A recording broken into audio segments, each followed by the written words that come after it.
Proof that paying close attention to your heart health is invaluable comes courtesy Lieutenant Governor Dan Patrick. He tells KXAN's Wes Rapaport his health scare is behind a new effort to study heart health in Texas. He's one of the most powerful people in the state. He sets the agenda of the Texas Senate and presides over the 31 senators. And while the legislature can deliver blood-boiling moments, it was Lieutenant Governor Dan Patrick's own bloodstream that nearly killed him. I didn't know I was walking around with a ticking time bomb. After a busy travel week in August, Patrick didn't feel well. He went to the hospital where doctors made a heart-stopping discovery. I had a 90% block in my widowmaker artery, which is your left artery, which supplies 50 to 60% of the blood to your heart. So I didn't have a heart attack, but I was right there and getting those symptoms. What does that mean to you to know that you were this close from having a real serious problem?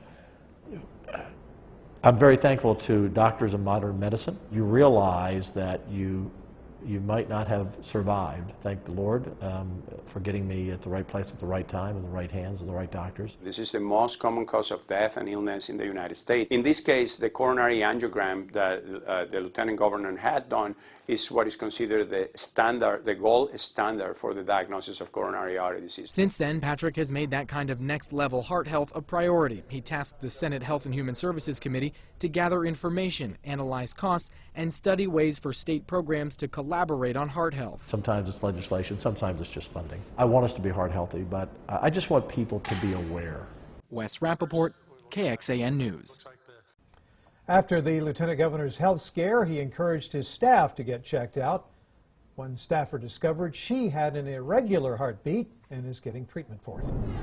We looked into how many people in Texas die from heart problems caused by narrowed heart arteries. It's known as ischemic heart disease.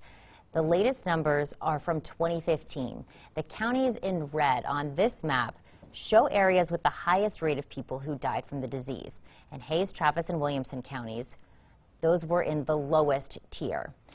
And we have also a look at people who died from stroke in 2015. That's that dark purple color you see. It reflects areas where there's the highest rate of stroke. Hays, Williamson, and Travis counties were again in the third lowest tier. You can watch more of our interview with Lieutenant Governor Dan Patrick on our weekly politics show, State of Texas. That airs Sunday morning at 8:30 here on KXAN.